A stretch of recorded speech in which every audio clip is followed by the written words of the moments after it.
Hi there, it's Anissa from the ladies meeting up here in Whistler, British Columbia. Spring is in the air and everything is melting, and it's so awesome to be talking to our host of tonight's podcast, Marcy Schacter, and you're in Texas, right? Dallas, Texas. Woo-hoo, got my cowboy boots on. I love your new hairdo as well. That's awesome. We put together the other night, so thank you very much for having me over to your home. Very cool heritage home. That was fun. And tonight we're talking about hormones and your adrenal glands. So I've been told that those are affected by coffee, but you can tell me more about them. And you also have a special guest that you're bringing on as well. So if you haven't heard the last 3 podcasts that we've done, and we'll be doing another couple more after this is a series, then go back and check them out. And you can also subscribe to any other upcoming podcasts by hitting subscribe on Anchor, or you can listen on your favorite iTunes, CarPlay, Spotify. We're on all of those. And as well, you can find out about new podcasts and events coming up at theladiesmeeting.com/live-events, or just click live events on the page. Marcy, take it away. Thank you, Anissa. And I've got Judy and Marilyn here with me in Dallas tonight. So hi, I'm Dallas. They might have a few things to talk about with regard to adrenals and their experience with hormones and the issues around that. So as this whole series has been going, we've been looking at different areas that are affected by the hormones. And I think one of the most significant ones for women is adrenals.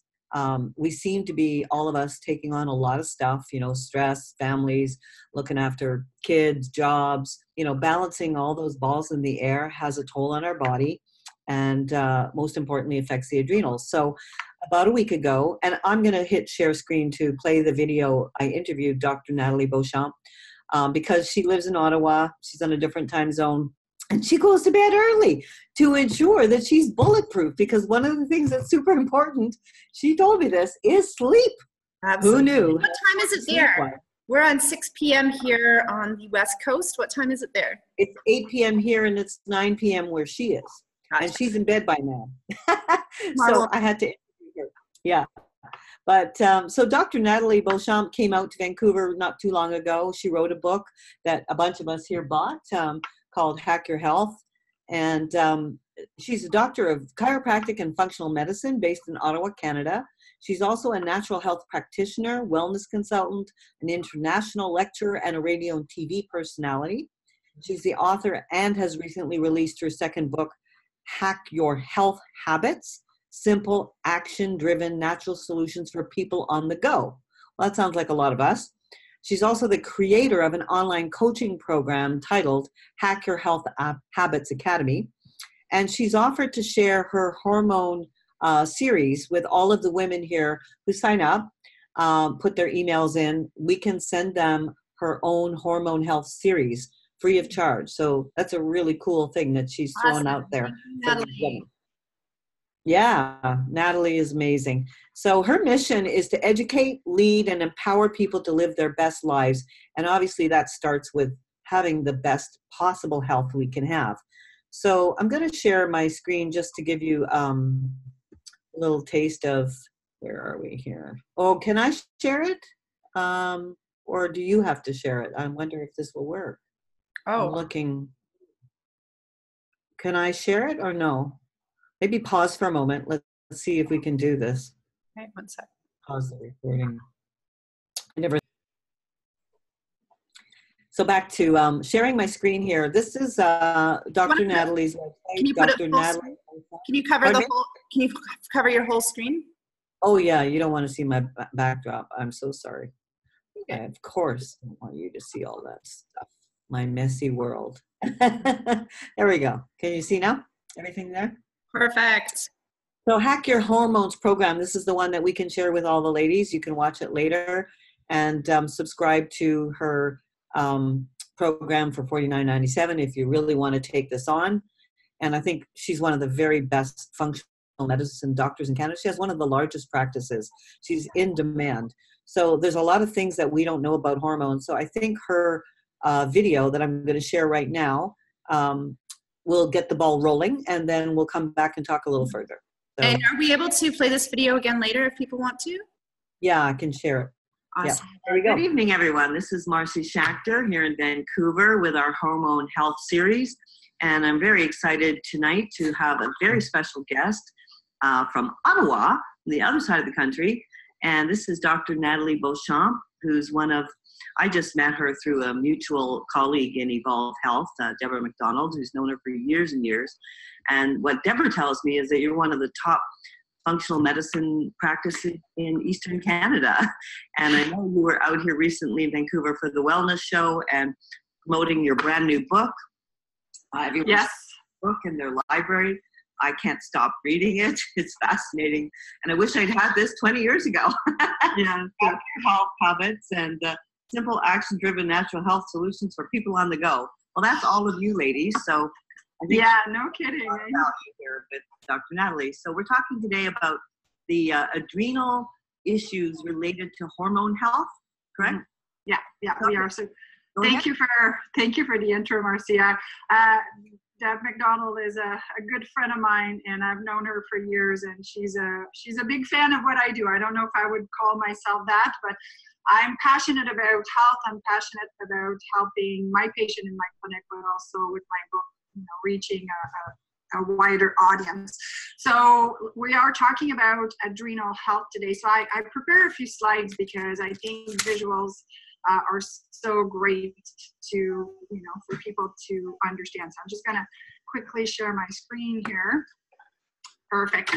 So I'm going to run through a few slides here explaining. So first of all, for the people that may not know what the adrenals are, there are two little glands sitting at the top of our kidneys. And I'm not going to give you a physiology lesson here, but I think it's anatomy or physiology lesson, but I think it's important for people to understand where they are and what they do. And I put this slide here talking about stress, eustress or distress. And if you're familiar with Dr. Anseli's work, eustress is basically good stress because we do need stress in our life. When we eat, the food that is being digested is stress on our body, but we need that food to be converted into energy. Distress is that negative stress that we don't want. And I love this picture here because one of the ladies is seemingly having a great time and the other one's probably thinking, I can't wait to get out of there. So different perception of stress. So what are the adrenal stressors? And there's such a wide variety, but it could be physical, psychological, or biochemical stressors. So too much caffeine, negative attitude, fear, too much sugar, lack of sleep, allergies, leaky gut syndrome, smoking, prescription medication or recreative drugs as well. So all of those things can be adrenal stressors. And I don't know that anyone is protected by all of those stressors because this is what we're bombarded in life, really. So what are the symptoms that someone may experience if they have adrenal fatigue? So a list of things here, and there's even more than that, but these are the main symptoms that I will see with people. So excessive perspiration from not, being too active, and oftentimes it's confused with premenopause and menopause, and I think that's why we need to bring this symptom up. Dark circle under the eyes, craving for salt, waking up during the night, and oftentimes between 2 or 4. So I hear often from patients, I fall asleep okay, but at 2 o'clock I'm good to go. Low blood sugar, weight gain around the midline, muscle twitches, lack of sex drive, lightheadedness or dizziness, poor concentration, even chronic recurrent infection. So those can be signs of adrenal fatigue. And why is it a big deal? And again, I know I'm flashing a very complex card or slide here, but what I want to point out here is that most of our hormones have as precursor cholesterol, so we're all on the bandwagon for the last probably decade of low fat, but we need fat for our hormones, and the adrenal hormones are one of those. So look at the arrows here. So cholesterol is needed for progesterone, it's needed for DHEA, it's needed for testosterone and estrogen. And why am I bringing this with an adrenal talk here is because cortisol, which we'll talk about, can literally steal building blocks from the other hormones. So when a woman has, overall hormonal issue, we need to first address the adrenals because they might be stealing the building blocks required for the formation of those other hormones. So this is the why we need to pay attention to the adrenals, and it's often overlooked. So adrenals will produce, among other things, cortisol, and I put quickly here a chart of our cortisol. So in the morning when we get up and we're excited and refreshed and we're bouncing out of bed, our cortisol is where it should be higher, and as the day progresses, it goes down. And melatonin, which people will know for sleep hormone, is exactly the reverse of this. So there are 3 phases of adrenal fatigue. I'll go quickly. I think the point here is to understand there's 3 phases. So the first phase is the alarm phase. This is when the body's saying, okay, you're pushing me here. I need to reset and adapt to a few things. And as a consequence of cortisol will really shoot high in the morning. So that's stage 1. In stage 2 of adrenal fatigue, the body is really trying to put up a resistance, and the cortisol will shoot in the morning, but will really dip around lunchtime. And this is when people crash after lunch, let alone eating a meal that maybe is too high in sugar, they're going to crash. And then at the stage 2 of adrenal fatigue, then the cortisol won't even spike in the morning. And this is when, you keep hitting the snooze button and you can't get out of bed. You're just, too exhausted to move, and then again it dips. It's still gonna raise itself in the morning, but not where it should be, and then it's gonna go all the way down. And the third phase, which is the adrenal fatigue, and I love this slide here, it's you're tapped out, and you can see how the cortisol are all flat lining kind of thing. So I think it's important that people realize that those stages and hopefully don't let things get to phase 3. So because the name of my book is Hack Your Health Habits, I thought I would, give 3 hacks that are super duper important when it comes to hacking your adrenals. And I know this one is kind of cliche, decrease your stress. We know that, but just a reminder of how important it is to do that. So we're talking physical stress. So making sure that you're getting enough sleep, making sure that you're getting enough water, because the adrenals are also connected with the kidney and so forth. So you don't want to be dehydrated. The chemical stressors are the sugar, all the chemicals that we can possibly consume.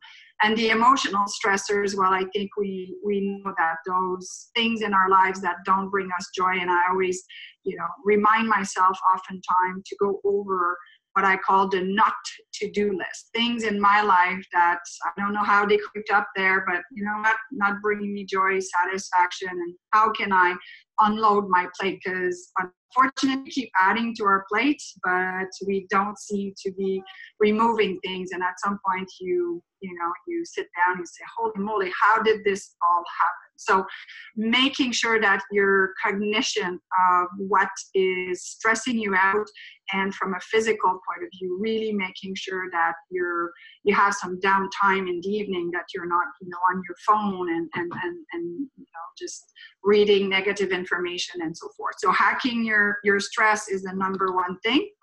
Hack number 2, I would say, if you're thinking that you have some adrenal issues, you can get tested. There are some great tests out there, like the Dutch test, which is an acronym from dry urine test for comprehensive hormone. What I like about this test is it measures the metabolites. The metabolites are the down products, if you want, of your hormone. So you can see how your body is using your hormone. It tells you a lot too if you're detoxifying those hormones as well. So I think it's really important. You can do saliva tests as well. But those are being tested in the morning, at lunch, in the evening, and before you go to bed. So we're measuring those cortisol levels. So that's a great hack for people to do if they want to find out more. And hack number 3, I always say to people, food first, food first, food first. I'm not a big fan of supplements just to supplement a bad diet. We do have to put the energy into eating properly, the color of the rainbow, tons of greens, moderate amount of good fats, and moderate amount of protein. And cutting the sugar. But if you are in phase 1 or 2 or 3 and you need some support, there are specific supplements that you can take. So first of all, B complex. B's been known to help with stress overall. Vitamin C, which is also a great antioxidant. Magnesium, it is said that 2/3 of Canadians are deficient in magnesium, so that's a pretty big stat. Zinc and vitamin D. Vitamin D, Marcy, you are on the West Coast. You are getting more sun than me in Ottawa, but we're still fairly deficient. So getting your vitamin D level tested, I think, is super duper important. And then there are some herbs that are some botanicals like rhodiola, suma, schisandra berry, and ashwagandha roots that are there to help you.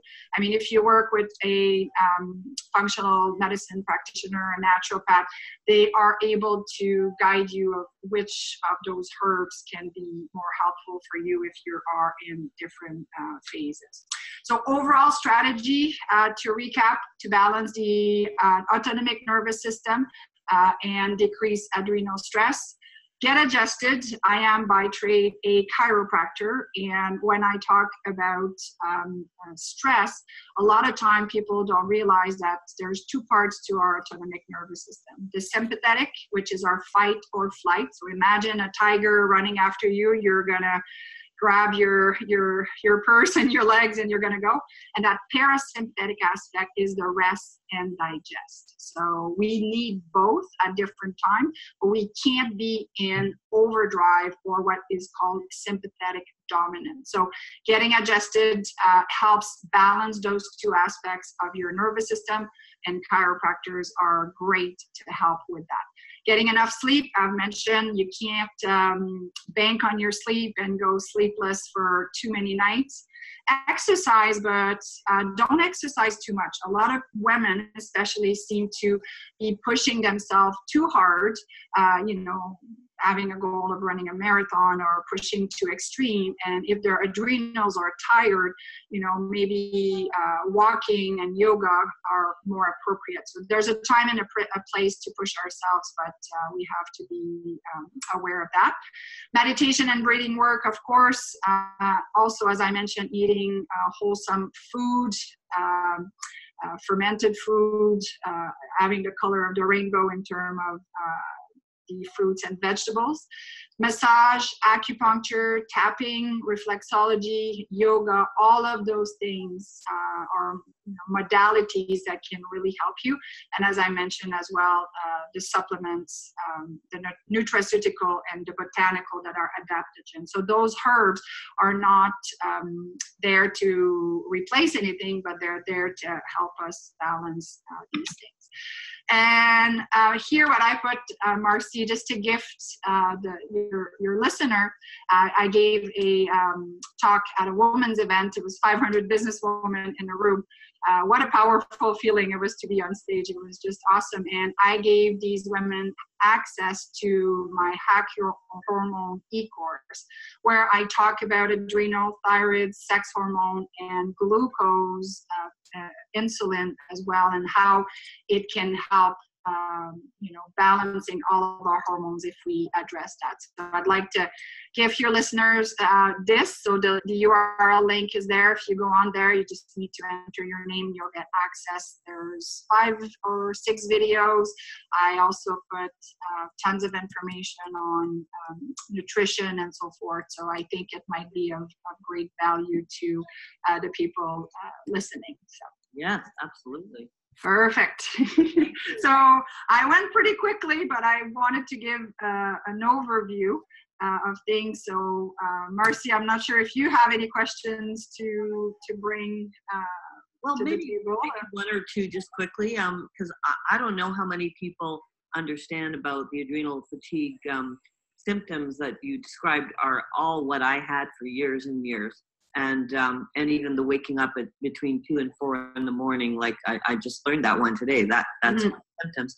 So when people correct their diet, like you say, cutting out sugar and things like that, are there some foods that people could be focusing on if they are in a state of adrenal fatigue? Or well, it's funny that you say that, because of all the other conditions, there are more specific foods, but for the adrenals, I would just say phytonutrients, which is all of the color of the rainbow. Fruits and vegetables. Some of the herbs, I guess you could integrate in your diet. You could do turmeric, you could do ginger. All of those help to decrease inflammation overall. But to say that there's, the foods that are high in vitamin B's, perhaps, and vitamin C's, as we talked about, and magnesium, so that's your green leafy vegetables kind of stuff. So per se, I would say those vitamins, but it's not. I think rest is probably your, of course, food is important, but it's the lack of sleep and going on empty for a long time. And we do have men that suffer from adrenal fatigue, but I can tell you it's affecting women a lot more. So I think it's having that awareness in our 30s, in our 40s, in our 50s, because when the adrenals are tapped out as we approach menopause, where our reproductive organs are tapering down, producing that progesterone and estrogen, the adrenals have to kick in. So if they're already tapped out, welcome to menopause. You're not going to have a good time because those symptoms are going to be worse. So I think the awareness here is to nurture your adrenals in your 30s and 40s, so you don't get hit, with menopausal symptoms like it's going out of style. Because I see it day in and day out. And like I said, oftentimes the adrenal symptoms will mimic hot flashes, and they're not really truly hot flashes. It's just that your adrenals are running high and your glucose is dipping and it's waking you up at night and so forth. So. Right. And I've heard that like the 8 hours of sleep, it's not 8 hours like starting at 2 in the morning. It's 8 hours before midnight. Yeah. Having, and I know people that do shift work. Oh my goodness, they have such a hard time, even keeping an ideal weight, because their circadian rhythm is all over. They're, they don't know when they should have breakfast or lunch, and that lack of sleep can really literally take years out of somebody's life. So I think it's important to have that routine at night where, you're shutting down from your electronics, you're decompressing. Maybe it's having a herbal tea, it's maybe doing your meditation, just having that quiet down, tapering down time, I think is very crucial for sleep. Yeah, and with moms, busy moms working, it's probably not so easy to shut her down. No, exactly. And I think it's coming, it's getting better, because, I would just go back 4 or 5 years ago. It was almost like a badge of honor to be busy and running on fumes and, oh, I'm busy, I'm go. Now, I think with, the integration of yoga and workplace health and all of that stuff. So I think it's coming. I mean, we have a lot of work to do still, and it's a constant thing that we need to do to kind of say, whoa, I'm a little bit too busy right now. Let's slow down. So it's a constant process to make sure, as I was saying earlier, you don't just keep adding to your plate. But the awareness is getting there. So I think we're on the right track. We just have to remind ourselves sometime or remind ourselves, but between us women or even family, and just say, and not take it personally too. Just say, you're right, as opposed to get offended if somebody's telling us, I'm worried for you, you're doing too much. Listen to people around. Okay. So I think I'm pretty happy that we've got a great start at this discussion, and we're going to have some people joining us on the call when we complete this recording next Wednesday. And thank you so much, Nathalie, for coming out to get on this call with our lovely ladies. And I'm going to send them the link so they can get more informed. And you have yourself a great day in Ottawa, and I hope the sun comes out. Yes, hopefully at some point it will. Thanks, Marcy. Thank you. Bye-bye. Wow, that was great. That was great. She's amazing. Well, it's really amazing. I think how many times we hear our friends saying, "Oh, I've just got a hot flash," and I think often it is always a sign of something that more. And I think that listening to the women that we had on the previous podcast of not everybody had them, not everybody had a hard time through menopause, and I think that's something people need to hear, because I've been worried about it. It's like, to me, it was always just a given that menopause is going to be hard. That there was nothing I didn't realize there was something that I could do. I didn't realize I can, and now I know I'm actually doing a lot of the right things. I grow sprouts. I have fresh kale in the fridge all the time. I'm having green smoothies all the time.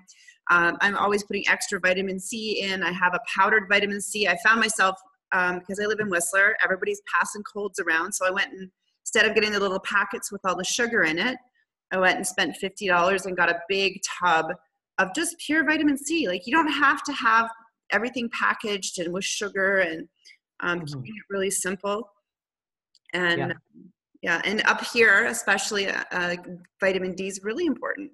Making sure that, because I work underground, so I always make sure I've got enough vitamin D. So it's kind of nice to hear that I'm doing some things right, but there's so much more that needs to be done as well. Absolutely. And, she didn't get into depth about some of the solutions, and we have a few minutes, so I'm going to share some of what I researched for myself, because she did talk about how doctors often, the tests that come back that say your thyroid's fine or that your adrenals are fine, the doctors don't recognize oftentimes that adrenal fatigue is a real thing. And the one big reason that she may or may not have said here is that when your stress response gets all messed up, it affects so much of your biology that it's actually hard to identify adrenal fatigue, and even harder for doctors, medical doctors, to study it, because they're not in your life. They don't know all that. So there are tests that you can do, like that Dutch test, for example.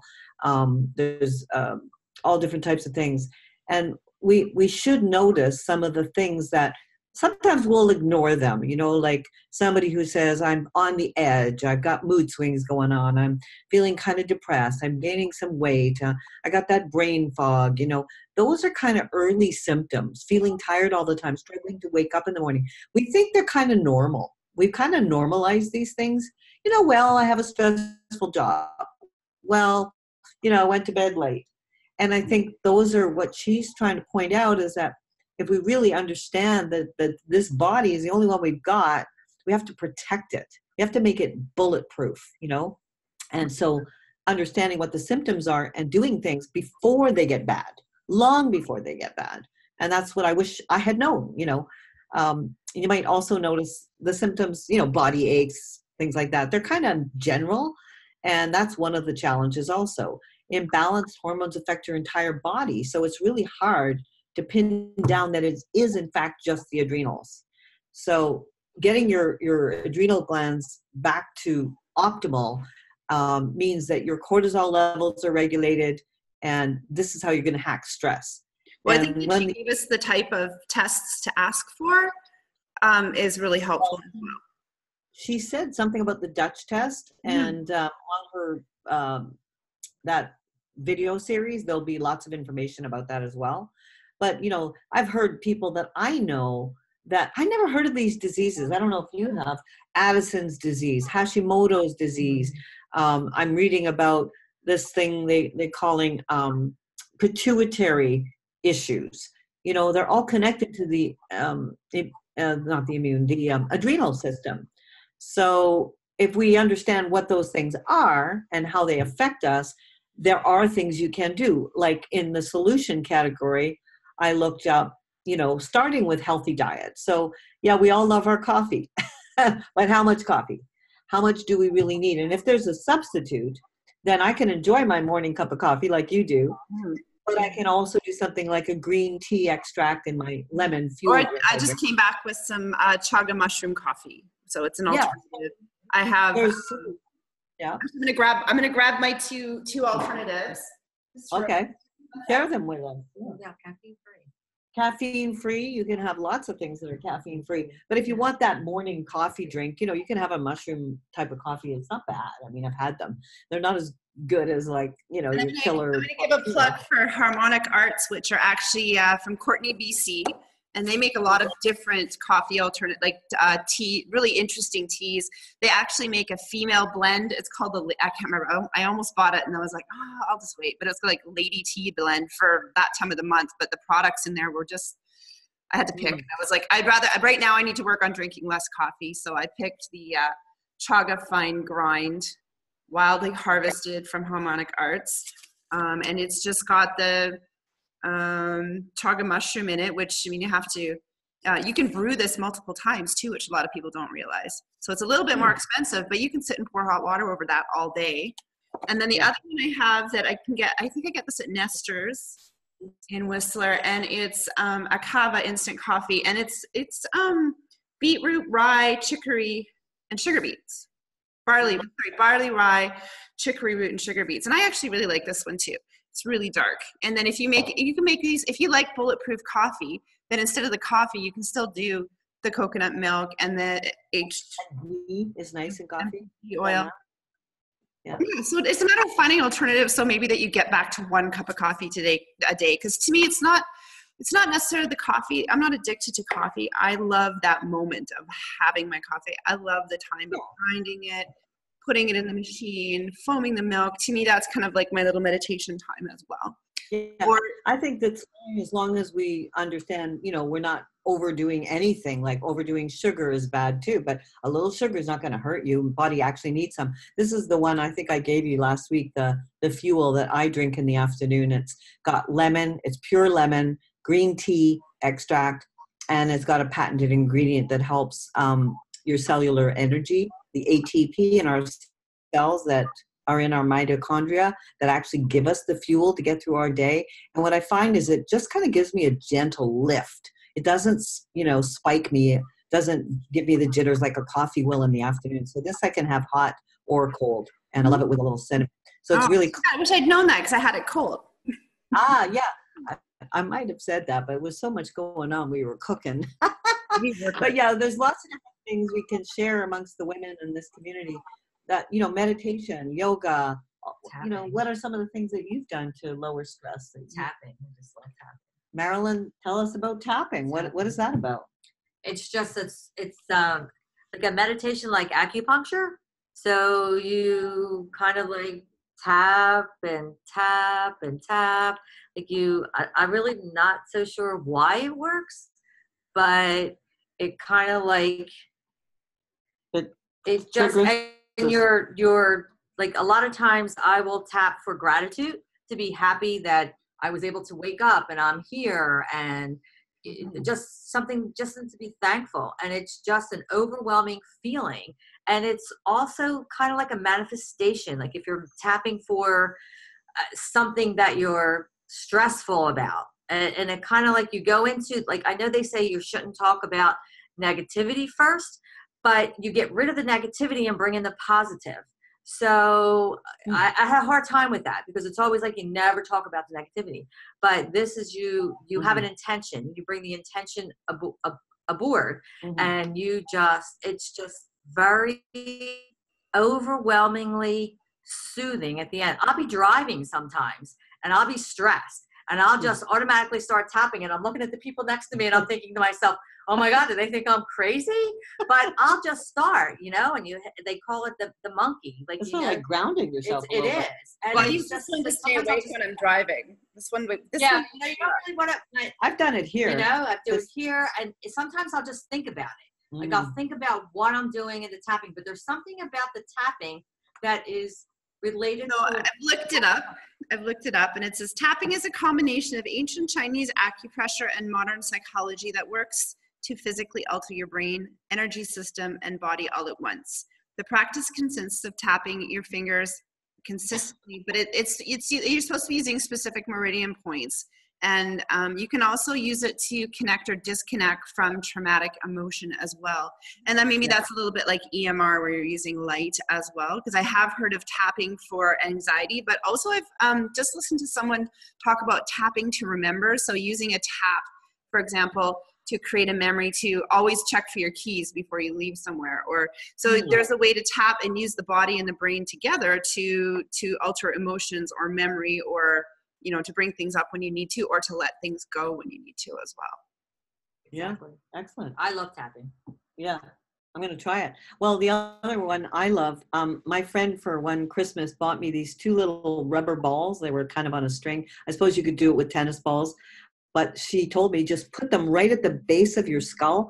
And when I'm having a particularly, you know, overwhelming kind of busy day, I will go lay down on my little magnetic pillow, which is aligned from my neck to get proper support. And that's important too, because I never slept well until I had that pillow, because it was ergonomic. It sets you up for the right positioning for your neck. But then putting those 2 balls, you got the same idea. The Kenko Creator, I love that tool. That's like my for you. Yeah, that's awesome. Wow. So I used that for years and years for de-stressing. That's a beautiful, everybody should have one of those. Oh, wow. Everybody. Yeah, it's amazing on the bottom of your hips as well. If you need to straighten out some hip problems and get really deep into the fascia on the hips. And if you've got someone else to do it for you, even better, but I don't. Even better. But behind the neck, there's 2 points right at the back. If you're laying down, honest to God, it's like, I don't know, it's just like you go into a zone very quickly. Try it sometime. Actually, I have, because I've got damage to, I have a vestibular nerve problem. You'll see my glasses are funny because they've got prisms in them to help me focus. But I've actually had injections here, because this is actually right here connected to your optical nerve. So that might be it too, because I'm doing everything here, and he shot in an injection here, and it shot right up to here. So this is all connected. Again, that's where the tapping would be helpful as well. Yeah. You know, I also like what she said about finding your joy and learning what to say no to. The more I say no, the calmer I am. And I used to feel the opposite. I felt like I had to say yes to everybody. Oh, you want something from me? Oh, yeah. And now it's like, you know, I'm protecting myself a little bit. I'm still generous. I'm still going to give my time where I can. But if I need alone time, I'm going to take it. I'm not going to feel guilty. If I get invited to a party and I just know this is not the night to go out there and be social and be the networking queen, I'm just going to be quiet, you know. So it's like taking those times out. Yeah. Yeah, and I would challenge women to say no more, but then don't, like you said, don't feel guilty. I was actually talking to Jocelyn Devisser because I had called her. I said, hey, I'm in Deep Cove. Can we have a glass of wine? And she's like, no, I'm busy. I'm just got, everyone's left the house. I've got time to do my recordings right now. She's doing some of her coursework that she's teaching. And she's like, no, I can't. And I can see that she really wanted to come. And then the next time I was like, it's okay. Like, hey, I'm dropping. I didn't make a plan. I didn't schedule this. I just happened to be in your neck of the woods. And instead I went off and I stuck my feet up at the end of the dock, watched the moon come up, and it was an amazing experience for me. And the next time I see her, she's still apologizing. And I was like, you don't need to apologize. I was want to actually tell her how proud I was of her for just saying, no, I haven't got time right now. I'm staying on track. I'm achieving my goals, and don't feel guilty. Don't feel guilty at all. Yeah. I agree. And just own it. The funny thing is years ago, I remember my kids saying to me, Mom, it's okay to say no. Yeah. Just because I ask you to do something, it doesn't mean that you have to say yes. Mm-hmm. That was an eye-opener for me. Mm-hmm. And especially going through a lot of stress and a lot of things, for them to actually say that. So I remember that. I think about that all the time. Well, I think a lot of us who've had kids are used to just volunteering, and you're like, put the hand down. Stop volunteering. Just feeling just obligated, you know. I remember when my sister had her kids going to school, and she at all these moms that were saying, hey, you should join the pack, you know, and Paula was like, no, I'm not going to do that. I've seen what it's doing to some of the women. I'm not going to do that. I got enough on my plate. Yeah. My I had husband a woman in today on the school pack, and she was doing a fundraiser, and I'm like, oh, I remember the day where I didn't know how to do this. Right. And I've seen women who have said yes too much, and I don't know. It's like there's times when you really just got to pack and take care of you. So, you know, wrapping up, because we're at almost 6:40 here, I think this conversation can continue online, and if people want to reach out to Dr. Nathalie, if you have specific questions, I'll post the website. Oh, it said internet connection went away. Are you still there? Yeah, I'm still Anissa? here. Okay. Yeah, I'm still here. Okay, cool. So we can, anybody wants to ask her a question, and I would love to bring her back to Vancouver at some point and maybe do a full-on workshop, like a women's day. You know, I'm going to talk to her about this when I see her in Dallas, because there's so many women that could benefit from the kind of knowledge she shared in just a couple of hours one day, and you know, her website as well. But we are putting so together much, events, so maybe there's something we can collaborate on and put it all together. That would be cool. That would be cool. All right. Well, I think we should part with everybody getting a good night. Good night. My problem. Liz, So have now fun, I guys. know. Ryan, have a tonight. All right, have fun. Don't do anything I wouldn't do. Bye-bye. Oh, yeah.